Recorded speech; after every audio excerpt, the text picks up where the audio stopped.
উত্তরপাড়ায় নাবালিকা ধর্ষণের ঘটনায় এখনো দুজন অভিযুক্ত অধরা রয়েছে এবং যেমনটা অভিযোগ করা হচ্ছে যে পুলিশ এই তদন্তে গড়িমসি করছে, যার কারণেই এখনো পর্যন্ত এই যে নাবালিকা তার গোপন জবানবন্দি নেওয়া হয়নি। এবং সেই ঘটনাতেই ডানকুনিতে বিজেপির যে রক্তদান শিবির এবং তার পাশাপাশি স্বাস্থ্য পরীক্ষা শিবির স্বামীজির জন্মদিন উপলক্ষে হচ্ছে, সেখানে এসে কিন্তু তৃণমূল সাংসদকে নিশানা করলেন বিজেপি নেত্রী কৃষ্ণা ভট্টাচার্য।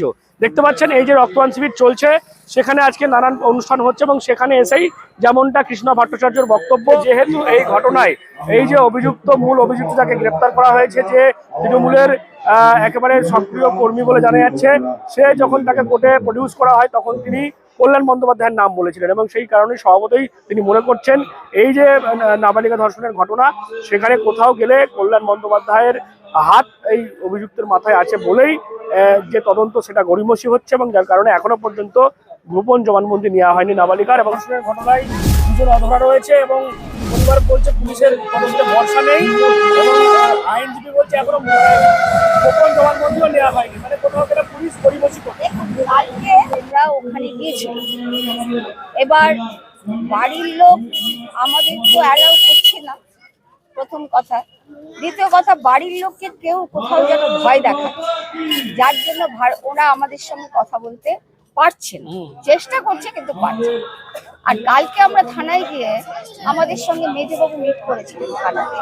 তা মেজবাবু বললেন, আমরা যখন বললাম যে আপনারা কি জবানবন্দি করেছেন, বলছে না কোর্ট বন্ধ।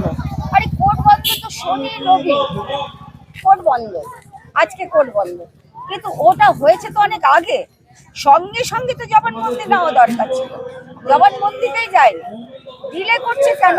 মেয়েটাকে ভয় দেখাবে আর ভয় দেখিয়ে ওর জবানবন্দিটাকে লোপাট করার চেষ্টা করছে। এর ভেতরে কল্যাণ ব্যানার্জি জড়িত আছে, যেহেতু উনি এটা ওকালতি করছেন। আর ও যখন ছেলেটা যাচ্ছিল অ্যারেস্ট হয়ে, তখন কল্যাণ ব্যানার্জি বলছিলেন, ও কল্যাণ ব্যানার্জির নাম বলছিল।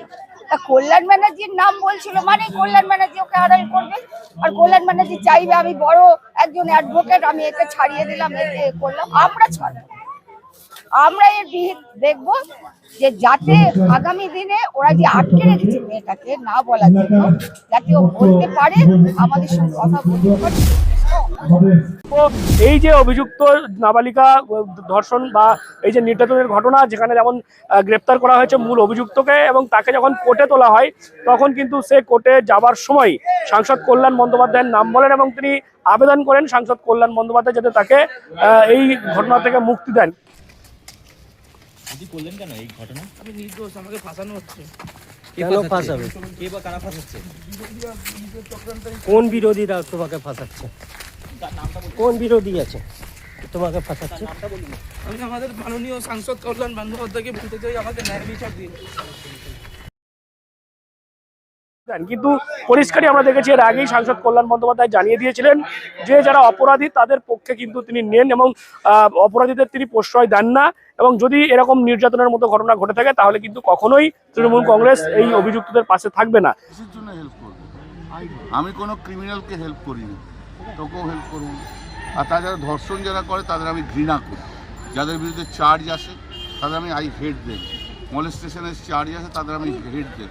বিজেপিতে সবচেয়ে বেশি ধর্ষণকারীরা রয়েছে, বিজেপিতে মলেস্টেশন করে সবচেয়ে বেশি রয়েছে। গতবারে 2021-এ কৈলাস বিজয়বর্গীরা কী করে গেছিল সবাই তো জানে, কটা মেয়ে প্রেগনেন্ট হয়েছিল সব জানে। এবং সেই ঘটনাটি দেখা যাচ্ছে আজকে কৃষ্ণা ভট্টাচার্য তিনি এসেছিলেন ডানকুনির এই বিজেপির রক্তদান শিবির বা স্বাস্থ্য পরীক্ষা শিবিরে। সেখানে এসে তিনি যেমনটা অভিযোগ করছেন যে এই নির্যাতিতার পরিবারকে ভয় দেখানো হচ্ছে, যার কারণেই তারা কোনো রাজনৈতিক দলের সঙ্গে কথা বলতে পারছেন না। এবং তার পাশাপাশি যেহেতু সাংসদ কল্যাণ বন্দ্যোপাধ্যায়ের মতো তৃণমূল নেতার হাত রয়েছে অভিযুক্তদের ওপরে, সেই কারণে এখনো দুজনকে কিন্তু গ্রেপ্তার করতে পারছে না পুলিশ এবং কোথাও গেলে একটা গড়িমসি করা হচ্ছে তদন্তের ক্ষেত্রে। সব মিলিয়ে দেখা যাচ্ছে আজকে স্বামীজির জন্মদিনে বিভিন্ন সামাজিক কর্মসূচি হচ্ছে এবং সেখানে দেখা যাচ্ছে কোথাও গেলে রাজনৈতিক বক্তব্য কিন্তু উঠে আসছে আজকের এই দিনে দাঁড়িয়ে। আপনারা কি বলবেন এই বিষয়ে অবশ্যই কমেন্ট করুন কমেন্ট বক্সে। আর এরকম আরো খবর পেতে নজর রাখুন ডিএনএন বাংলায়। ডিএনএন বাংলা সবার মনে সবার ফোনে। সাবস্ক্রাইব করুন ডিএনএন বাংলা, ফলো করুন এক্স, ইনস্টাগ্রাম ও ফেসবুক পেজ ডিএনএন বাংলা, সবার মনে সবার ফোনে।